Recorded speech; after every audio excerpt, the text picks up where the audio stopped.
The number one cause of death worldwide is a heart attack. The heart attack is due to narrowing of the blood vessels. The accepted treatment today is to go in and do an emergency procedure where you mechanically open up the blood vessels with a stent. Things like stents or even blood pressure medicines can lower the blood pressure, but they don't address the underlying damage to the blood vessels, which continue. The key thing about these lifestyle changes are that they get at the root cause and they actually slow down or can reverse the diseases that modern medicine primarily treats the symptoms for. They may be life-saving in the moment, but overall, we still move along the path to those chronic diseases. Fascinating thing about mTOR is that it's now linked to basically every single one of the chronic diseases. When we change mTOR around, we actually affect the phenotypes of aging, all the way from hair loss, gray hair, wrinkles, menopause, hearing loss, periodontal disease. All these things actually slow down when we turn mTOR off.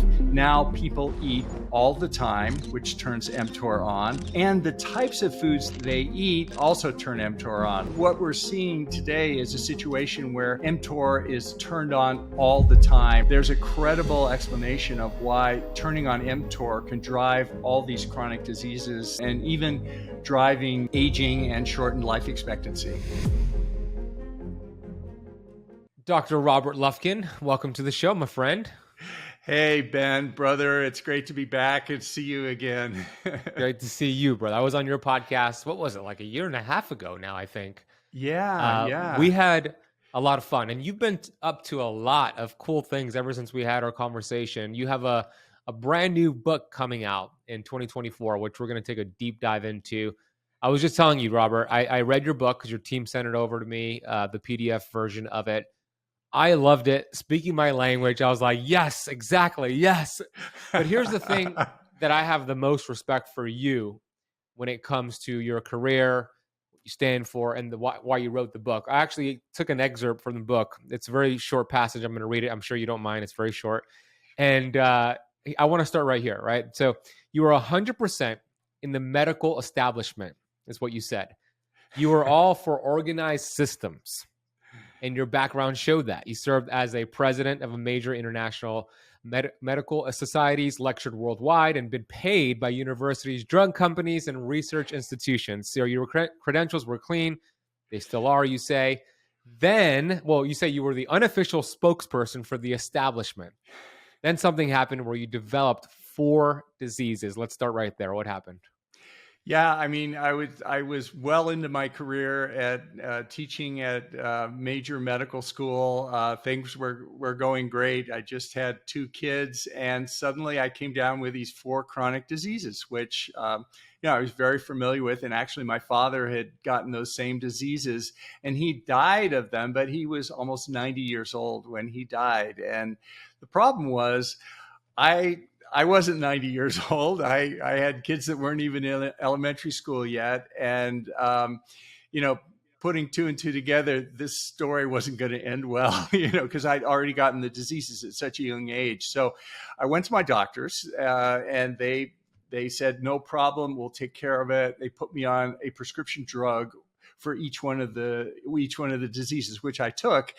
And the symptoms got better, but I didn't like the way this was playing out. So I began to, largely out of self-interest, I began to question what was going on. And I began to take a look at the literature, and there was a lot of new things that had come out in the last few years that were different than what I had been taught, and indeed what I was teaching and what many of my colleagues still believed about, particularly about these chronic diseases, the 4 of which that I had and several other ones, and how modern medicine is really treating the symptoms of them, and that these diseases, many of them share a common root cause that can be reversed and addressed with things like lifestyle, nutrition, sleep, exercise, stress. And that's what I began to do. I looked closely at my own lifestyle, and I began to address these things. And long story short, I went back to see my doctors, and they couldn't believe it. They said, "What's going on? What have you done?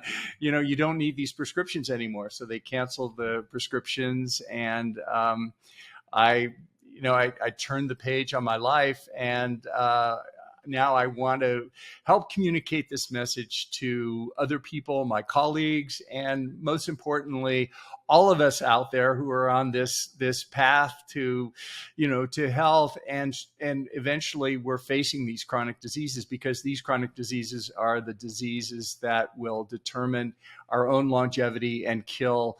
80% of us die of one of 4 or 5 of these chronic diseases. Oh my gosh. So those 4 that you had specifically were hypertension. So you had high blood pressure, gout and arthritis, and you had abnormal blood lipids, and then you were pre-diabetic, where your glucose level started to rise, A1C started to rise. So all 4 of those, and they might be 5 if we separate gout and arthritis, but let's say 4 or 5 of those are lifestyle related, right? And then you identified, okay, my lifestyle caused these symptoms. The medication were treating the symptoms, but there's a mismatch there, because if lifestyle caused it, but medication is taking care of the symptoms, I don't think this medication is going to actually get to the cause, because that's not what caused it. It was something else. So you started changing your lifestyle. But what were some of those first steps that you took, and some of those individuals that you started studying? Because your book has, by the way, your book is called Lies I Taught in Medical School and the Truths That Can Save Your Life. The foreword is by Dr. Jason Fung, who my audience loves. You reference a lot of colleagues like Gary Taubes and a lot of people in our space. So who were some of those first people you started studying? And what were those first steps that you took with lifestyle to help reverse these 4 conditions you had? And if I could, let me emphasize one thing you said before, is that the important fact that I wasn't aware of, it was a wake-up call for me, was that the approaches to these chronic diseases by mainstream medicine with the drugs, indeed the drugs that I was prescribed, treat the symptoms, but it's very important, they don't necessarily treat the underlying cause. And it's not just those 4 diseases, as we talk about in the book. I was very surprised to realize that it's not just those 4 diseases, but it goes all the way from obesity, type 2 diabetes, cardiovascular disease, heart attack, stroke, cancer, and even Alzheimer's disease, and ultimately even longevity, the anti-aging effects. And just to give an example, the number 1 cause of death in this country and really worldwide is a heart attack, cardiovascular disease affecting the heart, right?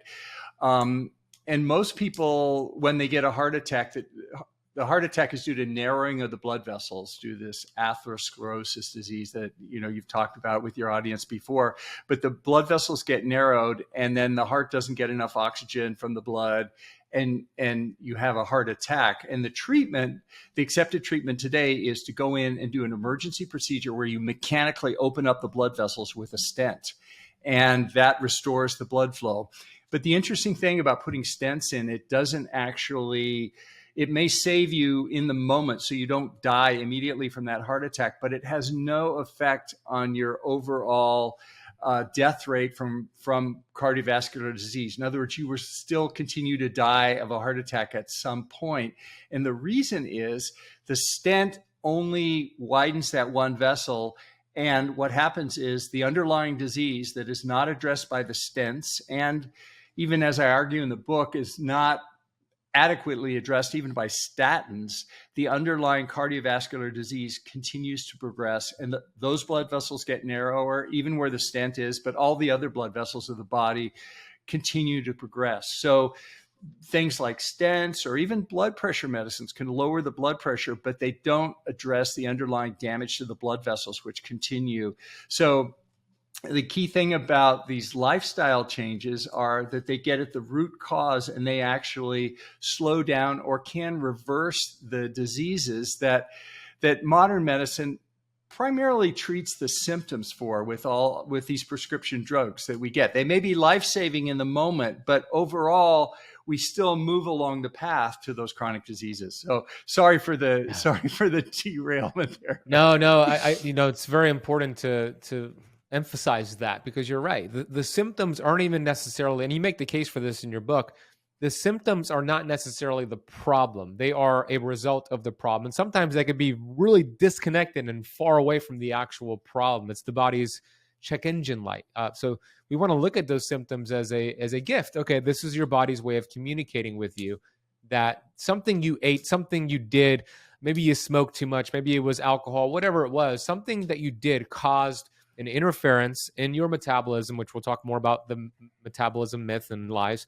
But something you did caused interference. Now I'm going to show you a symptom as a check engine light for you to figure out what that cause was. So medications and surgery and putting stents in, while some of these are very important, short-term, life-changing and life-saving, it's in that short term. But what happens long, it's not getting to the cause. It's kind of putting a Band-Aid over a bullet wound. Eventually that blood's going to just flow right through that Band-Aid. It's not getting to the cause. So I'm glad that you distinguish the difference between symptoms and getting to the cause. And when we start going into your chapters, we'll go a little bit more into the specific situations with symptoms.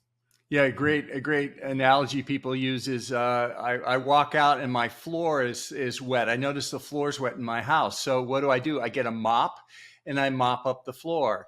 And I'm treating the symptom. And what I don't realize is that the roof is leaking. And that's sort of what's happening with some of these chronic diseases with modern medicine, that we're mopping the floor with prescription drugs in some cases, when lifestyle changes could really alleviate the need for the prescription drug and ultimately even reverse the chronic disease. That's a perfect analogy. That's exactly it. Well, something that I loved in your book that I have here in my notes is this feast-famine cycling, which our ancestors we're hardwired genetically to go through periods of feasting, periods of fasting. So in other words, in your book, you talk about TOR, mTOR versus like autophagy. And there's a lot of back and forth between people in our space, in the longevity space. Like mTOR is bad for you. Stay away from it at all costs. Eat a plant-based diet. Stay away from protein. And then you have the other aspect. That same group is saying, get autophagy, get as much autophagy as possible. Then you have the other group saying too much autophagy is not good for you. You need more protein. You need more mTOR. So I want you to break down the difference between mTOR and autophagy and why there is a beautiful dance between the two. And when we could get a nice balance of both, that's when we're going to be in a good sweet spot. Yeah, I love mTOR. It's a fascinating molecule. It's arguably one of the most important biological molecules ever known, but it was only discovered really at the beginning almost of the 21st century. And it's to understand its significance, it's actually present and conserved biologically over billions of years, all the way from yeast to human beings. And it does one thing. It's a nutrient sensing protein that tells the cells either to grow or repair. So if nutrients are present, largely oxygen, insulin, and glucose, mTOR gets turned on and cells grow, our bones grow, everything grows.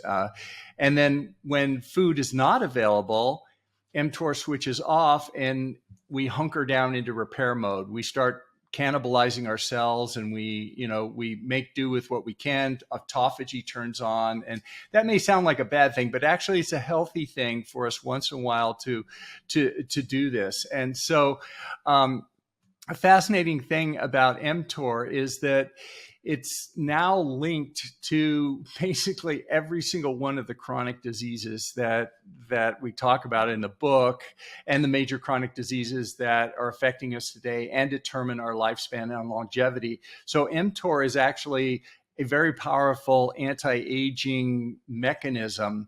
And it's not only the chronic diseases of aging, but also when we change mTOR around, we actually affect the phenotypes of aging, all the way from, hair loss, gray hair, wrinkles, menopause, hearing loss, periodontal disease.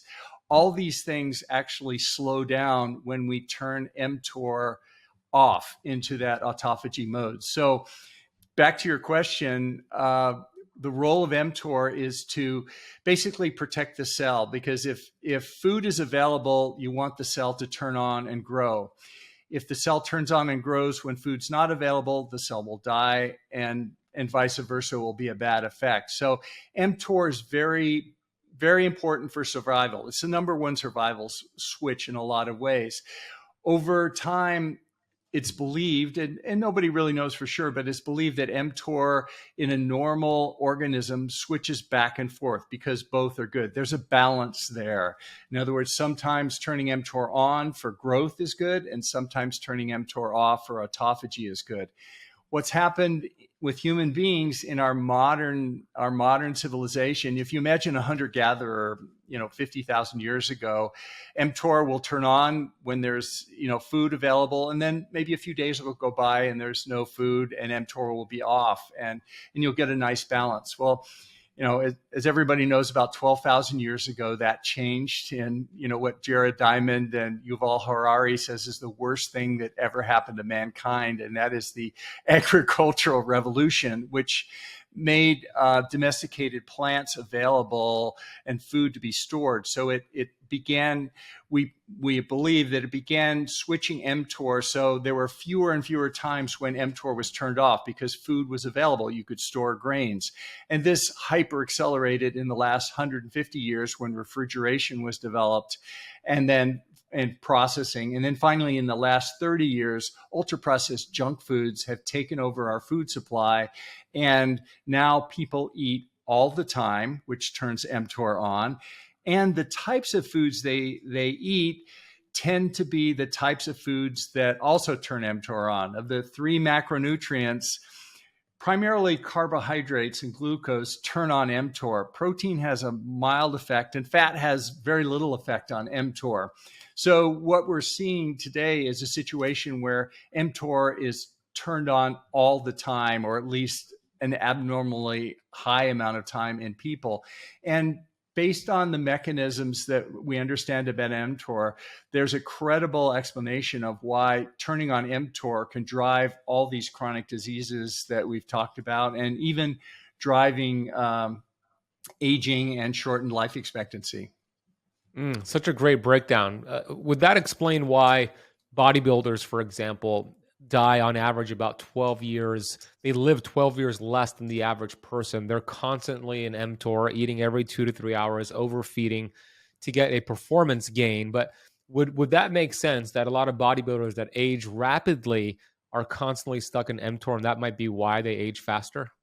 Yeah, that's a very interesting point that wasn't clear in my mind until recently. The difference between performance optimization and longevity optimization. Like, we may want to optimize our performance for, NFL football or to run a marathon, and we get our body at a high performance state, but that sort of performance optimization may not be the same, and actually may be detrimental for longevity optimization, which is just living a long time.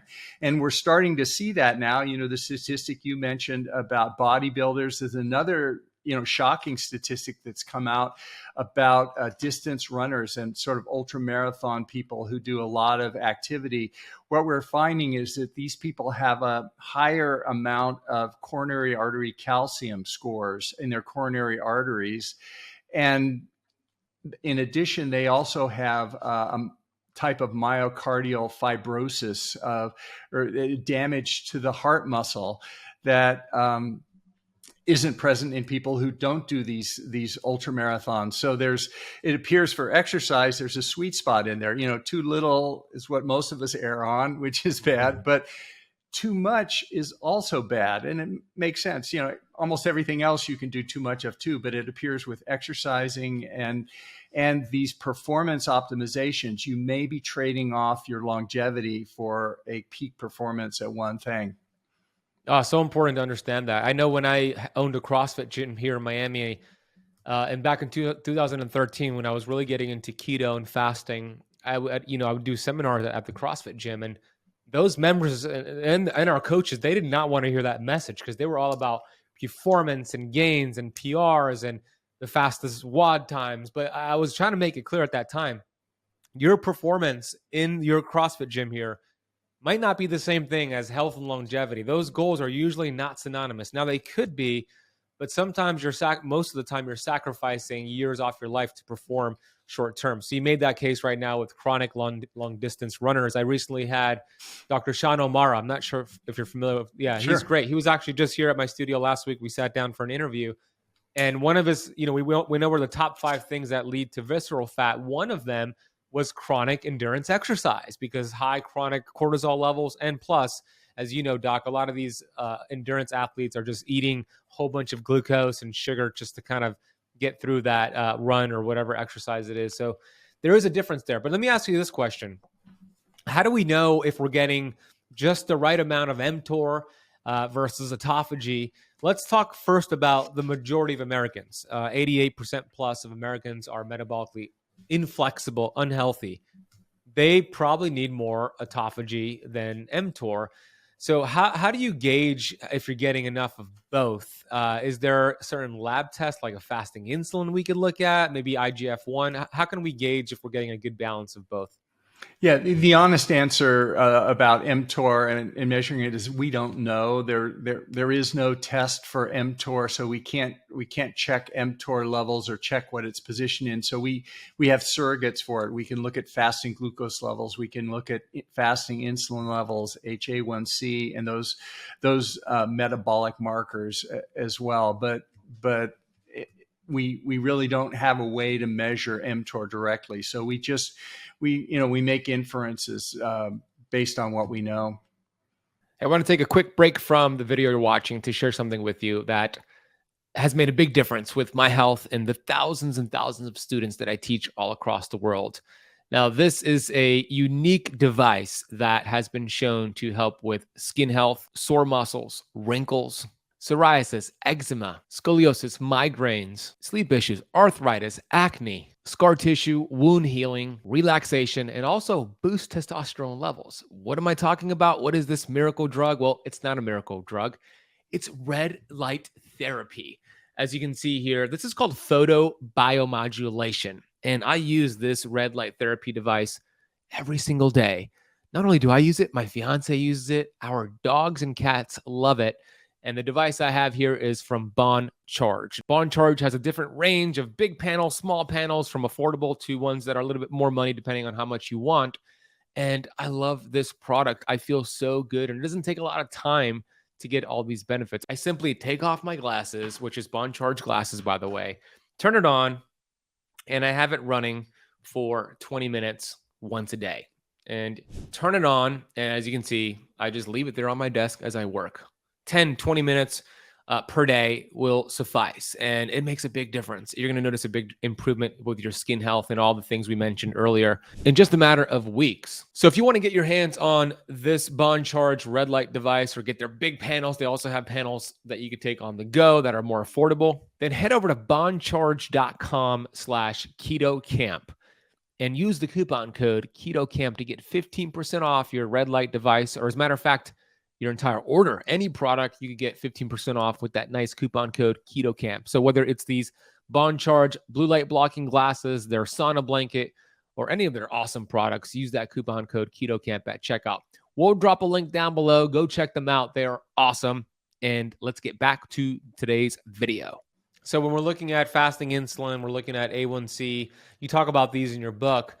It's important to see where you're at, where your baseline is at. And if you find that your markers are out of range, they're higher, then you probably need more autophagy, less mTOR, right? But if you found you're in a good sweet spot, like I am, I'm in a good range, then I could have a little bit more feast days than I would have had several years ago when I was trying to get healthy, right? So it kind of depends on where you are at in that spectrum. I want to shift the conversation to different chapters you have in your book, which I love the names of all of these chapters. So you have chapters that go over specific lies that you taught in medical school, that you learned and taught in medical school. So you have the metabolic lie, the obesity lie, the diabetes lie. You have the fatty liver lie, hypertension lie, cardiovascular lie, the cancer lie, Alzheimer's lie, mental health and longevity lie. We don't have enough time on this conversation to go through all, but I want to focus on a few of them. So I want to start the conversation with the metabolic lie. And it's unfortunate because even to this day, Robert, we have fitness pros and dietitians and nutritionists giving that information that, look, if you want to lose weight, just eat less and move more. And you totally like disrupt that dogma and that dogmatic way of thinking and show the evidence. So let's talk a little bit more about that. Like if somebody's listening and watching and they have somebody on their butt telling them to just eat less and move more, maybe they could share this clip with them so it helps the person understand and the person that's teaching this understand better. So why does that not work? Why do calories matter, but they're not as important as we were once thought and taught? Well, first of all, whatever we're doing is not working. There's an epidemic of obesity and overweight. Up 50% of Americans are either overweight or obese. So whatever we're doing is not working. And as you say, the conventional wisdom, which is still being taught by the medical school I go to and elsewhere, is if you're overweight, you exercise more and eat less. The problem is exercising more, as everybody knows. If you're going to a big dinner, you want to work up an appetite. What do? You exercise. It makes you hungry. It makes you consume more. And finally, along that line, exercising in itself is a relatively inefficient way to burn calories. If you want to lose weight, you change your intake of what you're eating. Exercising, you can run a long time and barely make up for that Twinkie that you ate. So that's the one thing. And then as far as just eating less is, it's problematic and it ignores the fact that weight and when we put on weight is driven by a hormone called insulin. And insulin tells the body to add weight. And in fact, I know I can make anyone gain weight just by injecting them with insulin, no matter what they eat. And I can make anyone lose weight, or I know that type 1 diabetics who don't make their own native insulin, as soon as they stop taking insulin, will lose weight. So it's really not the total calories you eat, but it's the calories that tell the body to store fat. So certain calories, certain macronutrients, carbohydrates and glucose, I'm sure you've talked about this, I know, drive insulin. Protein doesn't much, and fats practically not at all. So if I want to lose weight, I can eat 3,000 calories of fat and protein, and my body will not store fat. And it makes sense. A glazed donut of, same number of calories as a couple hard-boiled eggs, our body handles them very differently as far as what causes me to store fat and lose fat. So I think those are the basic problems with eating more and exercising less. And there are more and more studies that document this in at least in a limited way. Yeah, there are a lot of, Gary Taubes, who you referenced in the book a lot, he's done a great job exposing that lie as well. It's not that we're denying calories, it's that we're saying it's not the most important thing to focus on. I think it's a huge distraction personally, takes away from hormones and, like you said, insulin. And what you just mentioned about protein, about carbs, protein, and fat, and the insulin response for that, it parallels into what you said about 10 minutes ago about carbs, protein, and fat, and how that is going to activate mTOR in different levels, right? You said the same thing. Carbs and sugar will activate mTOR and insulin a lot more than protein, very minimal, and fat, barely anything, right? So it goes hand in hand with what you just said with mTOR, doesn't it? Yes, absolutely. So that's the lie, and there's a lot more regarding the calories in versus calories out dogma. Like you said, if you ate hard-boiled eggs versus some glazed donuts, there's going to be a completely different response. You're going to feel very different. Your energy levels will be completely different with the eggs versus the donuts. And also, go ahead. One last point. Also, the hunger effect that you've talked about on your show, I know, but just not to be overlooked. If I eat carbohydrates, 100 calories of carbohydrates, I'm going to be hungry again, and I'm going to want more. That one potato chip thing.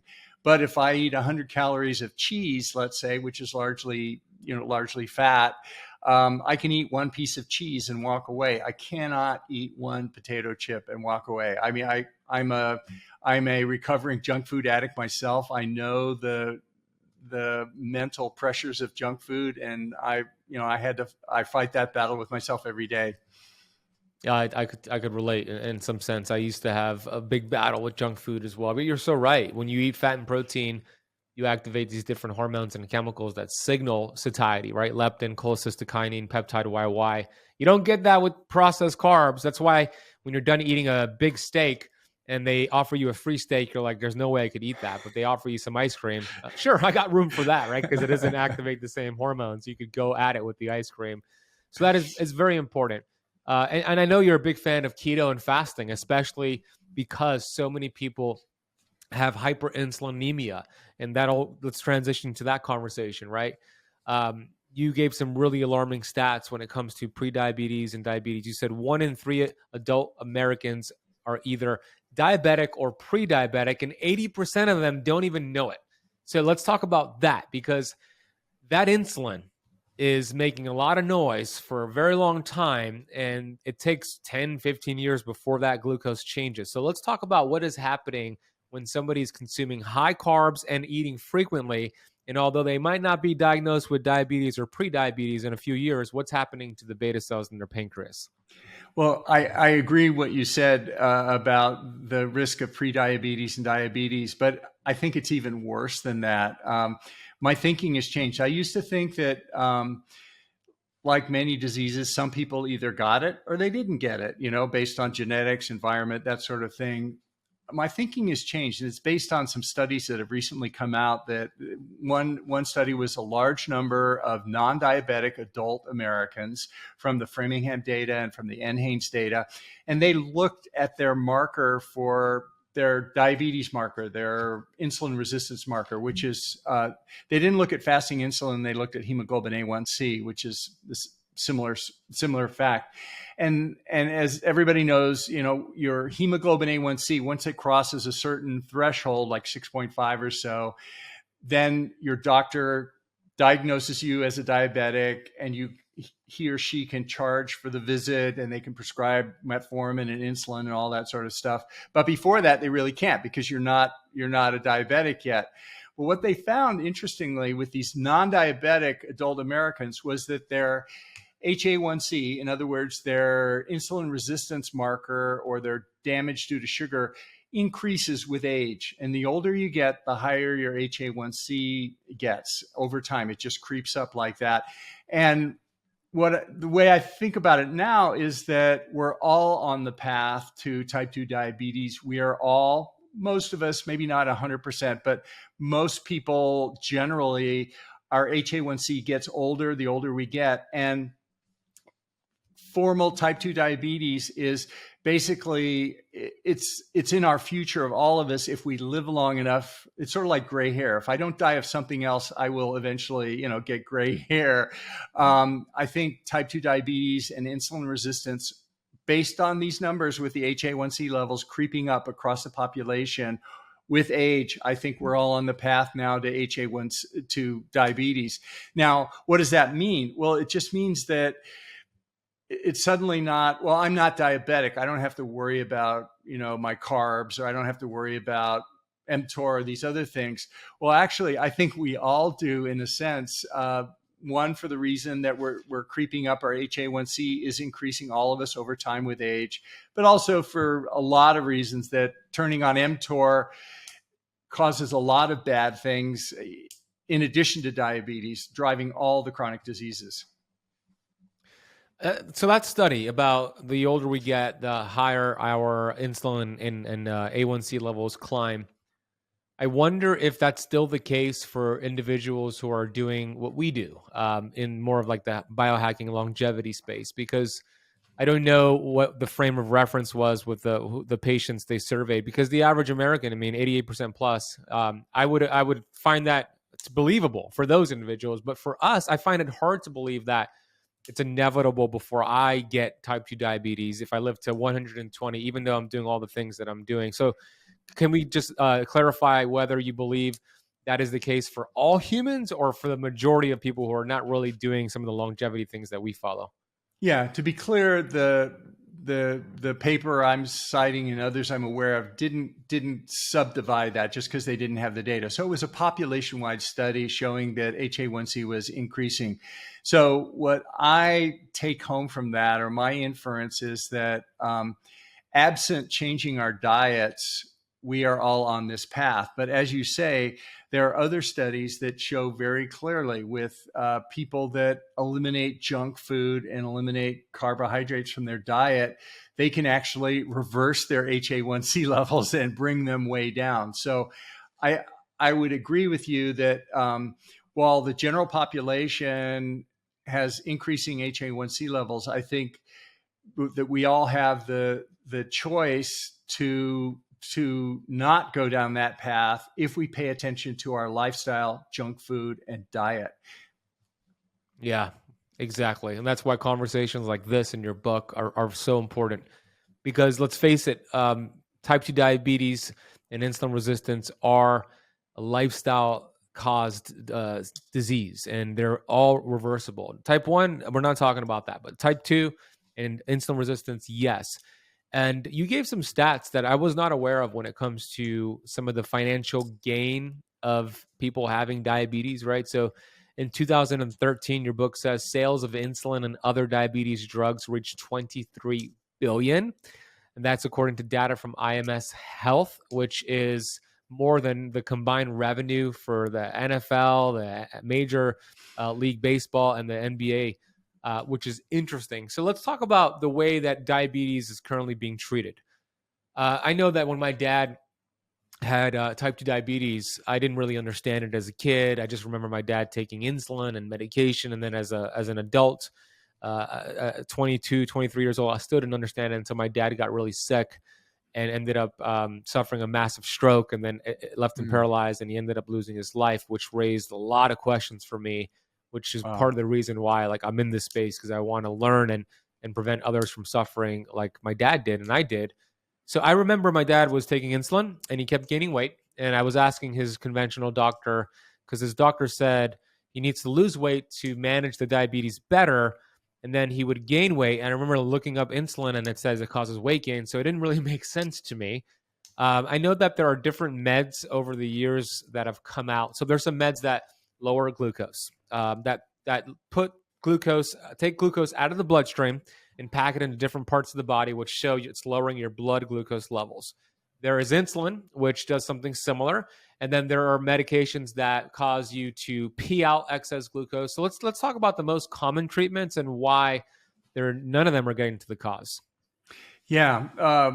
Well, basically, if you accept the cause is just dietary, then all these other effects, all these other treatments are going to be downstream. And like insulin, it's for type 2 diabetics, it may save their life. In other words, preventing them from dying from an acute hyperglycemia episode of too much glucose. But ultimately, the effects of high insulin on our body drive mTOR and drive the chronic diseases that we see, and ultimately, have higher risks of cancer, have higher risks of heart attack, have higher risks of Alzheimer's disease. So insulin's probably, although it's life-saving for type 1 diabetics, for type 2 diabetics, if you can manage it with diet, that's the way to do it. Now, it's interesting. There's certain diabetic drugs that actually have a reputation for longevity and actually making people live longer. Insulin is not one of them. Insulin is life-saving for a hyperglycemic episode, but people don't biohack and take insulin because they know it basically has these bad effects. But there are a couple that we can talk about. One is metformin. Metformin, nobody really knows how it works. It works somehow on the liver to decrease glucose levels, and your bloodstream will decrease glucose levels, so your HA1C will change. I mean, recently papers have come out saying that no, the way metformin works is on the gut microbiome, and it only works there. So it's unlike some drugs like rapamycin, which is a very clean, targeted drug. Metformin is a very dirty drug in the sense that it has many, many effects in many different areas. So it's not clear the mechanism, but the effect is lowering glucose. And it's interesting that there is some evidence, some pretty good evidence, that metformin increases the lifespan of certain organisms and possibly even human beings when it's taken. And why would that be? Well, if it lowers the glucose and doesn't have any other negative effects, then lowering glucose is going to turn mTOR off, and it's going to be beneficial from that way. So why doesn't insulin lowers glucose too, right? Well, insulin actually turns on mTOR. So when you take insulin, you turn mTOR on, you drive hyperplasia, all these other things. There's one other drug called acarbose, which is a diabetic drug. Diabetics take it, and it's an interesting drug because it doesn't really get absorbed. It doesn't work in our body. The place it works is in our gut. And the way it works is it blocks the absorption of glucose and carbohydrates into our bloodstream. So people typically, when they take acarbose, they do it after a carb meal, that they have a lot of carbs, and that prevents their blood from spiking and does that. But an interesting thing happened with some longevity experts began using acarbose with another by itself, and it actually increased the lifespan of mice that were taking it.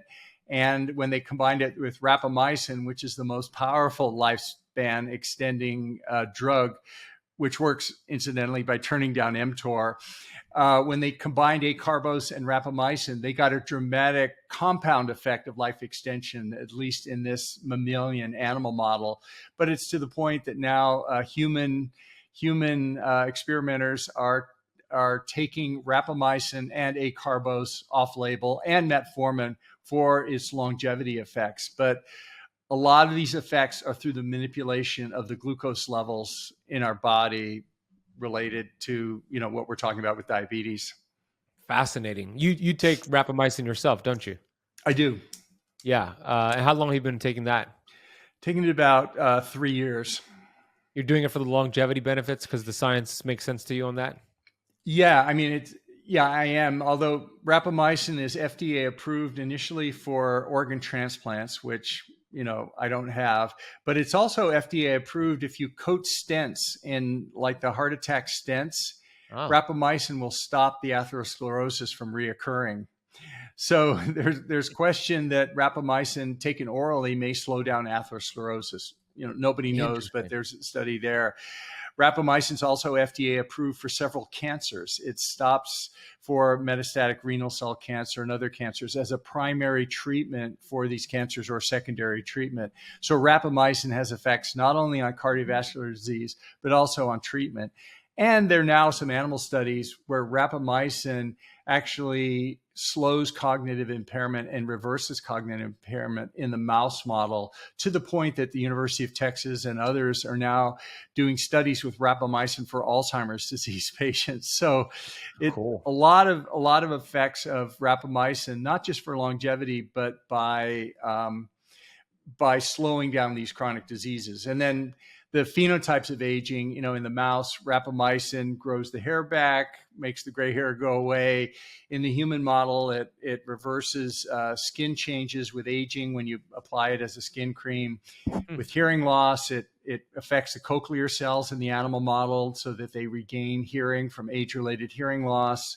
In menopause, in the animal model, rapamycin actually slows down menopause and restores ovarian fertility. And people are looking at all of these things in humans now with rapamycin. It's a fascinating drug. And this whole mTOR model, we're just scraping the surface on it. And also, for diabetes, obviously. Yeah, very fascinating. It's very interesting.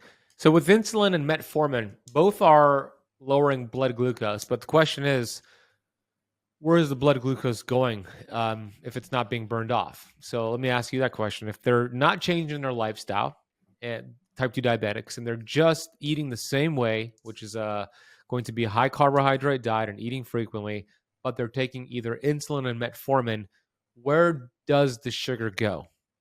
It's a good question. The carbohydrates with the metformin. Well, first of all, with the insulin, the sugar is it's taken up by the cells and burned or stored as fat. And insulin, like we talked about, is the fat storage mechanism.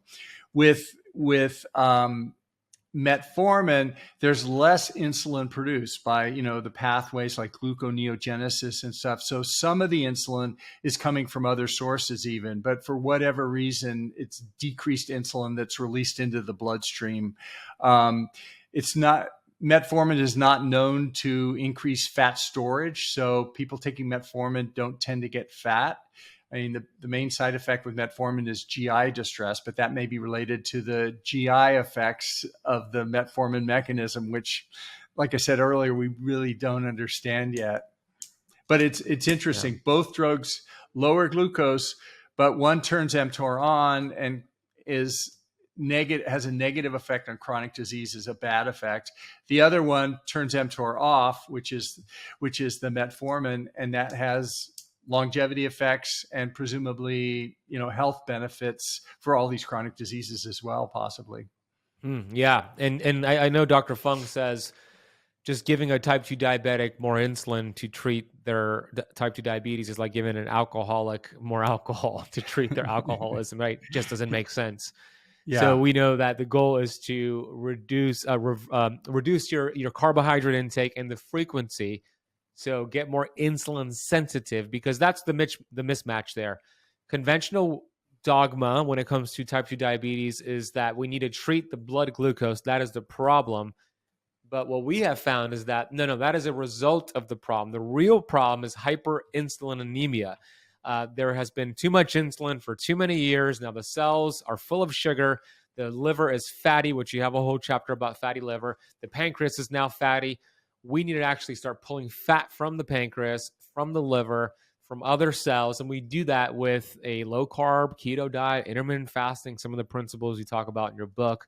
Then you get more insulin sensitive, and that's how you're able to reverse these insulin resistance and type 2 diabetes. Is that a fair explanation, Doc?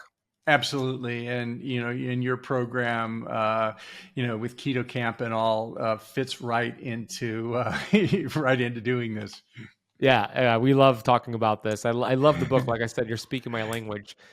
Let's finish up with one more chapter here, and that's the chapter about the cardiovascular lie. And you've kind of touched upon cardiovascular disease throughout this conversation, but let's go a little bit deeper. It's the most common question that I get on social media is, Ben, I started doing keto or carnivore, and I'm down 70 pounds, and I feel incredible, but my cholesterol is up, my LDL is up, and my doctor says I need to stop doing this diet. Okay, let's help them understand that it's a lot of moving parts with cardiovascular disease. And if you could just unpack some of those most common lies that we have been told with cardiovascular disease and how to understand those markers a little bit better. Yeah, this is a key point. The understanding of fat and its relationship to cardiovascular disease. And at the end of the day, nobody really knows, and intelligent people can agree to disagree. But the way I read the literature is that, first of all, even the American Heart Association now acknowledges it used to be people didn't eat eggs because they were afraid of dietary cholesterol. You could still go to restaurants in my town and get an egg white omelet, to avoid the egg yolk, Yum. Yeah. And so we now accept that dietary cholesterol doesn't affect blood cholesterol. And the question is, does blood cholesterol, how big a role does that play in your risk for primarily heart attacks, because that's the number one killer? And, the statistic is that half of people who come into emergency rooms for heart attack have a normal blood cholesterol. So, and statins, of course, the elephant in the room, it's $1 trillion industry to lower blood cholesterol, these drugs. And we go into a lot of detail in the book, but basically I think statins are associated with a slight improvement in heart attack risk, and lowering cholesterol is lowers risk factor for heart attacks, but it's a very small factor when we look at other things. In particular, you can look at what's called the hazard ratio, and we have a picture of it in the graph, and you can see your LDL cholesterol elevation, the hazard of that causing a heart attack versus something like type 2 diabetes or insulin resistance or metabolic disease are orders of magnitude higher, or smoking even. There's so many other things that can cause the heart attack. And so my position is that the danger of cholesterol has been overstated, and we still don't really understand it enough to know. And certainly, as you've talked about before, our nation has been on an experiment since the 1960s and 70s, a low-fat experiment where the health pyramid and the national recommendations were that we go on low-fat diets and we replace fats with basically sugar. And I think that, along with other things like seed oils and other factors, is to blame for where we are now with the junk food epidemic and our chronic disease epidemic. Great explanation. It makes so much sense. Put your energy into these metabolic diseases like insulin resistance and type 2 diabetes and high blood pressure. Work on that. And that should be, I agree, that should be the main focus. And I know Dr. Sean O'Mara is a big believer that also visceral fat and measuring your visceral fat with MRI. Like if you have very minimal visceral fat, even if you have high cholesterol or LDL, you're at very low risk, because it's what these high concentration of visceral fat does to release these cytokines and different inflammatory processes. But I'm with you. There might be a slight improvement in reducing cardiovascular events with the statin, very, very small compared to what happens when you actually get optimal insulin levels and optimal inflammatory levels. So for me, I know that my total LDL when I'm on keto or carnivore is usually high, but I'll get the LDL particles and I'll see that it's actually the larger LDL that is higher and the smaller is a little bit lower. And that, to me, of course, we know through research, that's what we want to see. But also my inflammatory markers are optimal. My A1C is optimal. My fasting insulin is optimal. So even if my total cholesterol is high, I personally don't give a crap because I feel great and all my other markers look great. So I love that. And your book goes into some good details about Ancel keys and, like you said, the low-fat movement, the seed oil movement, and how that relates to all these metabolic diseases. The book was really well researched and done. How long did it take for you to write it? It was just gathering information over a few years since I started this, since I had these chronic diseases myself, and it just sort of was born of that. I love it. I love it. Well, I can't wait for my audience to get it. By the way, for those watching and listening, you could pre-order the book right now. We're going to drop a link for you to pre-order the book. It's going to be out in 2024. You'll get updates along the way for those who do pre-order. And you also have a gift for them to get a free download chapter, correct, Sure. Robert? Yeah, if you want a sample chapter, we have the first chapter that's available on my website, both in audio form and in a PDF. You're welcome to take a look at it and see what you think. What's your website? It's robertlufkinmd.com. It's LUF as in Frank, KIN, MD.com. And then just go to the lies part and there's a free chapter sign there. Everybody get that. And I think you're going to be so inspired to want to pre-order it once you read that. It's going to be, it's so good. I loved everything you put into the book because it's one of those books. Here's what I think is the best way to use the book for my audience. Gift the book to your doctor. Like buy a copy for your conventional doctor who thinks keto is crazy and fasting is crazy, because you have a medical doctor, Dr. Robert here, who's talking about the things that you're doing and approving of them and giving the research. It's one of those books you want to use as kind of a talking point for your doctor. What do you think about that, Doc? Because a lot of doctors are closed off to the idea of doing keto and fasting. Could this be a good way to open up that door for them? Yeah, I mean, I made a point to try and reference, when things are quoted there, we're referencing primary peer-reviewed articles, not just review articles. So hopefully that would appeal to an open-minded physician who wants to look deeper at this area. Yeah, I think it will. So get the book. I have one more question for you. Hey, Keto Camper, I want to interrupt the video real quick to share with you what I believe is one of the most important nutrients that we should be taking every single day. Most people are deficient in this nutrient, and it's responsible for over 400 enzymatic activities in your body. And your body just doesn't make it. So it's required to be taken in a high quality supplement or from high quality foods. The problem with the food is that our soil is depleted and it's hard to get this quality nutrient. So what is this nutrient? It's called magnesium. But I'm going to share something with you very fascinating. Check this out.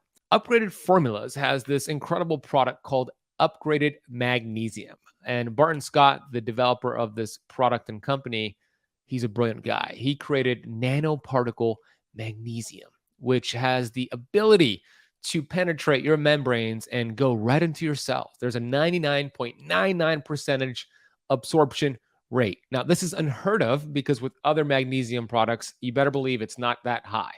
And there's an interesting study they're doing with Upgraded Mag I want to share with you real quick. Early results from a sleep study with Dr. Sachin Patel showed that the average doctor in the group using this product has achieved an improvement of over 35% in deep sleep. More sleep studies and a double-blind controlled placebo study with upgraded magnesium is coming soon, and you better believe those results are going to be super exciting. We already know this. Upgraded magnesium is easily the best supplement you can take for better sleep, including deep sleep, muscle aches, cramping, and any other signs of a magnesium deficiency, which is so common, unfortunately. What makes Upgraded Formulas unique, as I mentioned, is that it's a nanoparticle. This means it is absorbed very rapidly and efficiently by your blood cells. They produce a plasma-like version of minerals that the body recognizes and absorbs without digestion. And the results are phenomenal. I really believe just taking this for a couple of nights, you'll notice a big difference. So if you want to get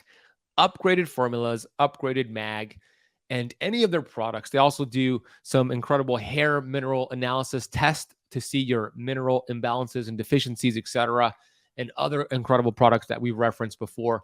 Head over to upgradedformulas.com and use the coupon code KETOSIS to get 15% off your entire order. That is upgradedformulas.com. Coupon code is KETOSIS to get 15% off your entire order. I'm going to drop a link for you down below in the notes of this video. Okay, let's go back to this video. The question is about my favorite supplement. I think it's better than rapamycin in terms of longevity benefits, although I am intrigued about rapamycin. So I call it vitamin G, and I call it vitamin G because it's a vitamin gratitude. My shirt has it right there, gratitude. So the question is, Robert, what do you have vitamin G for today? What are you grateful for today? Wow. I'm grateful to have friends like you and be on this podcast. I'm grateful for my family and my kids, and I'm grateful for the knowledge that this information is changing and the possible benefit it can have on people's lives, so they don't get these chronic diseases unnecessarily. So important, and you're doing a great job empowering people and helping them understand that it's not a chronic progressive disease. You got control. Your DNA is not your destiny. I cannot wait for the book to be released into the world. So for those who are watching and listening, share this episode with a friend. Robert, you also have a podcast. Share a little bit more about your podcast and your YouTube channel as well. Yeah, we have a video podcast that Ben was on recently, and it comes out once a week. And I think we're gonna have this episode on our podcast as well. Yeah, you've got such great questions as always, Ben. So we're gonna include it there. Thank you. I appreciate that. And I'm going to put that in the notes down below. So everybody go subscribe to Dr. Robert's YouTube channel and podcast. We're also going to be speaking together at a conference, Biohacking Expo, in February of 2024 in Miami. I'll put details down below. So Robert, and we'll do a round 2 in person. So can't wait to see you. Thank you so much for the research you put into your book and for coming on the show and educating us today, brother. Yeah, thanks so much, Ben. I'm a huge fan of your work and your show, and thank you for all the good that you're doing in the world. Likewise. Thank you, brother.